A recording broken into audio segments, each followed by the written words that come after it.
సంధికాలంలో అసురుల దౌర్జన్యం పెరిగిపోవడంతో వారిని సంహరించే శక్తిని సృష్టించడానికి బ్రహ్మ మహాయాగాన్ని ప్రారంభించాడు.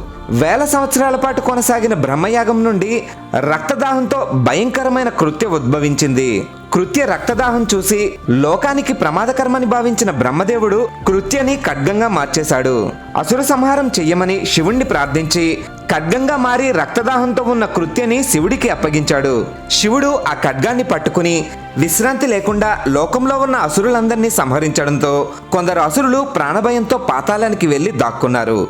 అసుర సంహారం చేసి అలసిపోయిన శివుడు క్షీరసాగరానికి వెళ్లి శ్రీ మహావిష్ణువుకి ఖడ్గ విద్యలోని మెలకువల్ని చెప్పి వాటిని మరీచికి నేర్పించమన్నాడు. శివుడి నుండి సకల యుద్ధ విద్యల్ని నేర్చుకున్న పరశురాముడికి ఒక్క ఖడ్గ విద్యని మాత్రం కలియుగాంతంలో కల్కిగా జన్మించే శ్రీ మహావిష్ణువుకి ఖడ్గ యుద్ధంలో శిక్షణ ఇవ్వడం కోసం మరీచి ఆ ఖడ్గ విద్యని పరశురాముడికి నేర్పించాడు.